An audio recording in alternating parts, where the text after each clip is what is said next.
Alright guys, welcome back to the channel, and today we're going to take a look at another Reid engine.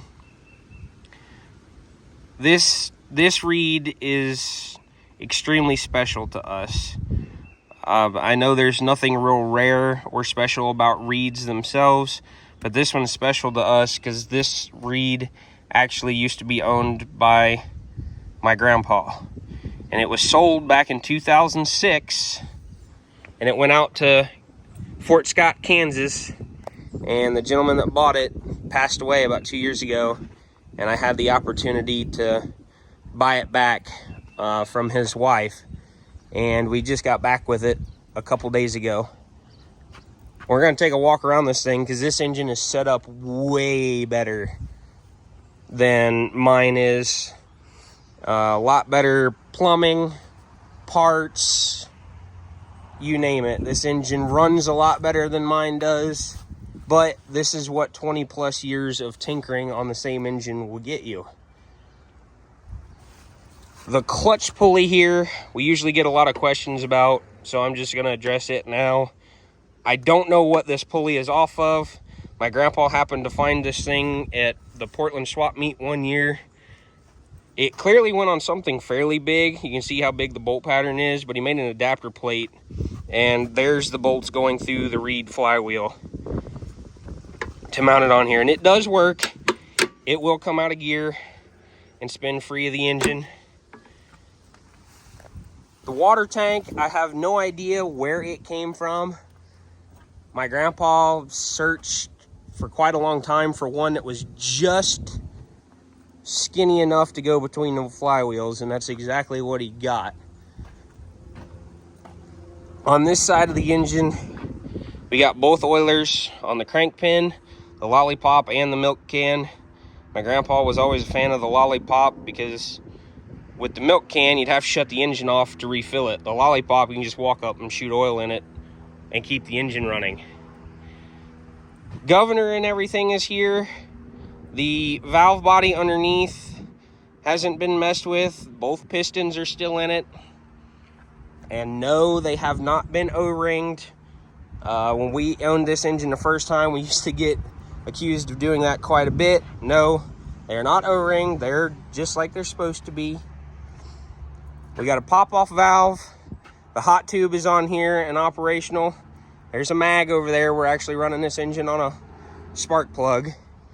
One of my favorite features of this engine, though, is the telegraph wheel or the driller's wheel. I love this setup because you can run it from both ends of the engine, and it's really fun to mess with people to stand back here and roll this and mess with the engine when they're not expecting it. We do have on the center of the tree the wiper instead of just a piece of wick hanging down.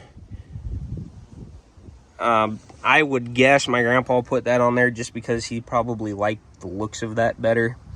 That was probably more of an aesthetic thing than functional. If we move to the front of the engine again, I've had people ask me questions already because I posted a video of this on Facebook yesterday, asking about the gasometer. Now, this gasometer is original equipment, along with almost everything on this engine. The telegraph wheel is old. The milk can is old. I think the lollipop is a reproduction. The pot oilers are old. The crank guard is original equipment. The clutch isn't, but the mag setup is. But on this gasometer, to plumb one, we're just coming right off the propane bottle, right into our inlet. Now, it's going into a T here because this line is feeding our hot tube burner, which we don't really need. But our main feed line's coming up through the pressure regulator, down into the valve that's controlled by the gasometer, down into the bottom, into the gasometer, and back out. And then it's going through our control valves and right into the engine. It's pretty simple setup, but very, very effective. Now, in my opinion, I like the gasometers better than just a static accumulator tank. With these, because of that valve, when they rise, they kind of self-adjust and self-regulate, and they keep things where it needs to be instead of relying on just the regulator. I could be wrong. I prefer them. It's probably just a matter of personal preference. Just like the debate that's gone on for a long time about what kind of oil people run and all that kind of stuff. It's just a matter of preference, and my grandpa likes the way it looks on here. So we are going to try to start this thing. Do bear in mind, it has been 18 years since we have messed with this engine. I have had a couple days to mess with it a little bit, but we're still trying to get some settings right. We're gonna see what happens. Before we start, though, there is one thing that I gotta check, and you can see I took the spark plug wire off. Yesterday, I went to start this engine, and due to, gotta grab a crescent wrench over here. Due to the engine sweating, it actually got a drop of water on the end of this plug and grounded it out, and it wouldn't start. So I'm gonna double check that real quick here before we start. We're gonna take a look at this. That way we don't spend 10 minutes cranking on this thing. The plug's nasty, but the gap is there. It should run just fine. Let's see if I have a little bit of... I don't think I have any sandpaper to clean that. Oh well, it'll be fine. All right, we're gonna put this thing back in here. It'll be okay. Probably not the wisest decision, but it'll be fine. It should get us through this, just to see what happens. Whew. Top of this wants to fight me. A slick little booger. All right, get the plug tightened down. Sorry, I know the camera angle probably isn't the best. I'm not the best at this. I'm trying to concentrate. I apologize. All right, we're gonna get ready to start this thing, and I will put you guys on the tripod. I'm doing this uncut for a reason, and we are gonna see if anybody picks up on why I'm doing this uncut, because we're gonna see if we can pull off a little trick here.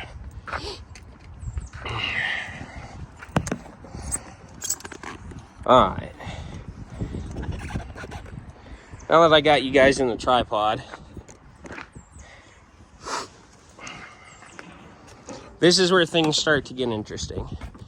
So I'm gonna walk around here. We're gonna turn the fuel on. So you'll see the gasometer come up. Now we should have fuel to the engine. Okay. Get all of our oilers turned on. There's one here, one here. This is the one major thing I don't like about this setup, that you can't get to them while the engine is running. But make sure our valve is on. All right. Now, this is where some trickery comes in. We'll see if anybody picks up on this. And this is also the part of the video where I kind of do something that I usually tell people to not do. When I made the last video of me working on the other Reid back there behind the barn, I usually tell people to not stick their foot in this flywheel or try to turn this over, because the timing on a hot tube is unpredictable. Now, I'm on a mag, and I know where this engine's gonna trip. The other problem with this engine is it is so tall, there is not enough leverage for me to pull down on it and trip the mag. But if this setup is correct, it should start relatively easy.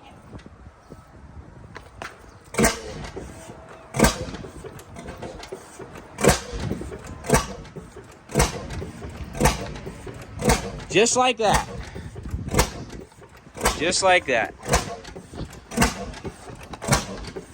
We'll walk up here and take a closer look.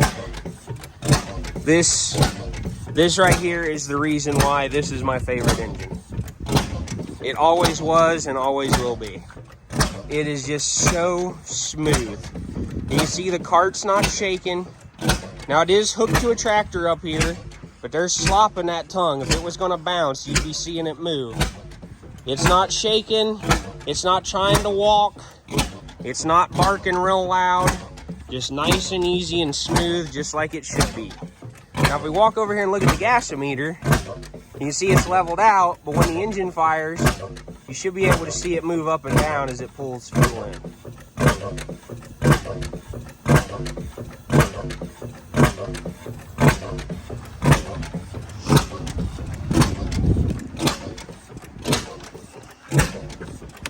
Now there'll probably be at least one more video on this engine.